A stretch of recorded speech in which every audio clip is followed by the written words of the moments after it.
Well, it's a tough game, obviously disappointing, our offensive output. I feel like I say it every game, though. When we do succeed, we generally have a really high shooting percentage from Chanel Molina. I think she's the key oftentimes to our game, and I think the weight of the world is on her because we basically only have one ball handler on the court, and she's it. And so you're asking her to carry a really heavy load to handle the ball in every possession, and you need her to make every shot. But that's the reality. When she's been at a high clip, we tend to be good. And she's the one player on the floor that can really, her and Bobby, can really make people pay for going under and switching screens and getting mismatches. And we got that. We knew we thought we would get that from Stanford, and we got it. And I thought Nell got great looks in the first half, and we walk into the halftime, and she's 1 of 10.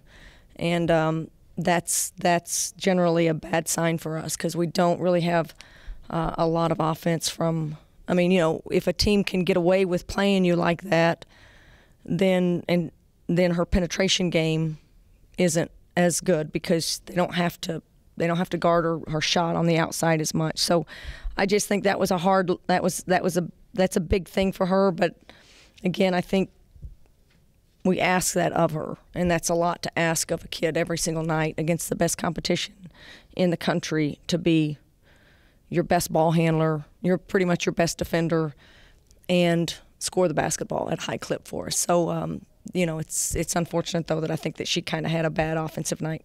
And I think that just, when she doesn't go, we tend to sputter a little bit, and I think that's what you saw.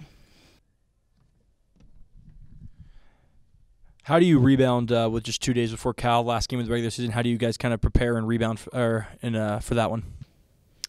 Well, I just don't think there's even a question about it. It's just that I think our players understand that this is the last time that Sweet and Maria are getting to suit up in this gym, and that means a lot to our team and teammates, and they want to send them off with a win. And Cal's over at Washington having to play, and they're going to have to travel, and it's not the easiest thing to do. So it's a noon game, and it comes early, and we like noon games. So I don't even think it's an issue to us. I know our players will come in tomorrow around 11:30 and be ready to get ready for Cal, and I expect us to give a great effort and to be really, really competitive against a good Cal team.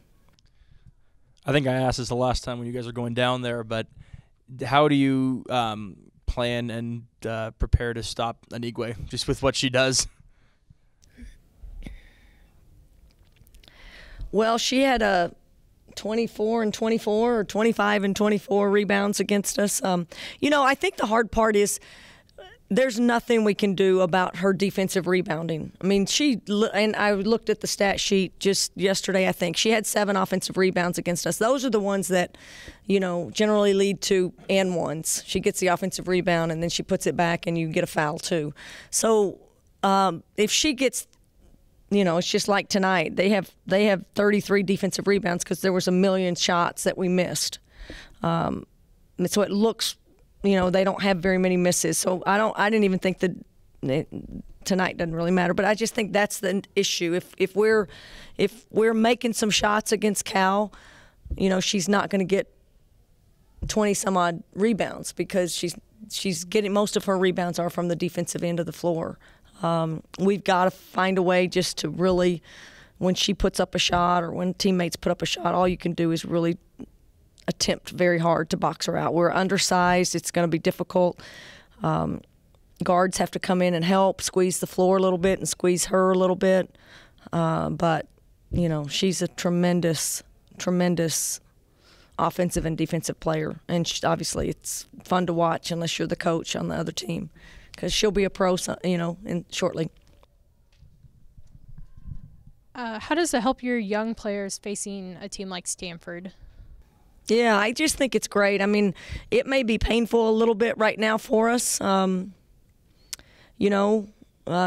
walk into the gym tonight and we don't have Maria. We prepared all day that, she's been playing, and we've gotten into a little groove where Bobby's on the perimeter and now Bobby's thrown back into the post. So, not that we shouldn't be able to handle that somewhat tonight, but it forced minutes. People, we clearly have to try to have a little gas left for Cal. So I liked what we got from our bench. I like every minute that our freshmen get on the court. I think, it might not look like it's paying off, but it'll pay off in the future.